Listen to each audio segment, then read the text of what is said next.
First and 10, Eskimos. 35-3 the score. Under 3 to go, third quarter.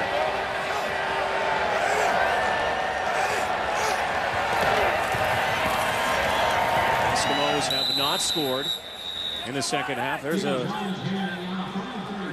consolation prize for the Bombers here in the second half.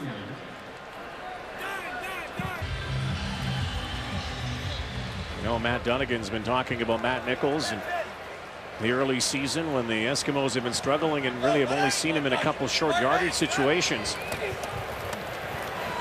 Comes with some good credentials.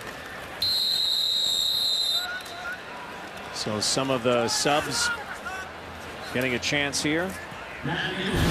Tale of 2 weeks for the Jekyll and Hyde Eskimos. Yeah. Welcome to Sports Center. It's Friday night. Eskies Bombers. Stephen Giles pulled twice in a 17-1 loss to the Riders Sunday. First quarter, Damon Washington on the punt return. Breaks to the outside, but he gets stripped. The former Bomber, Clint Kent, comes up with the football. He returns at 29 yards for the touchdown. 7-0 Eskies. Still in the first.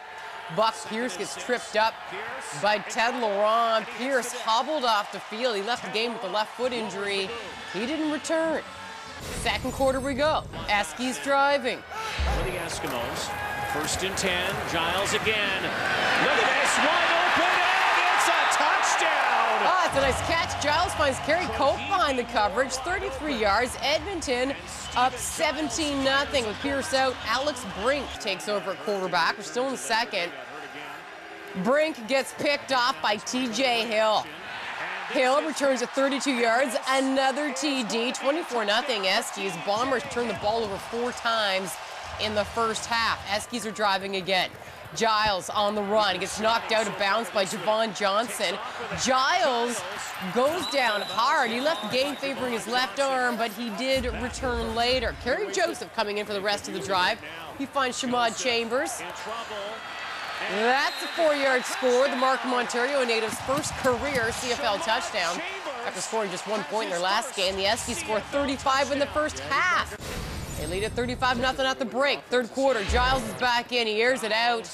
Chambers appears to make the great catch along the sideline. It's ruled incomplete, but the ball never hits the ground. The play was reviewed. The call is overturned. A great catch there by the young Canadian. We're still in the third. Scrum breaks out. Both teams pushing and shoving. Glenn January and Marcus Howard exchanging punches. They were both ejected from the game. We're going to the fourth quarter.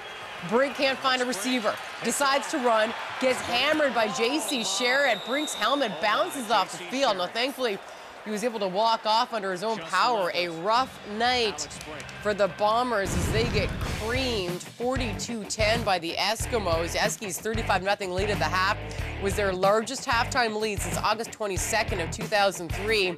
Bombers have just 1 win in their last 7 regular season road games. A nice bounce-back game for Stephen Giles after completing just 10 passes for 91 yards in week 2. Giles finished 15 for 27 for 272 yards and a touchdown. He spoke with Darcy Seaton after the game.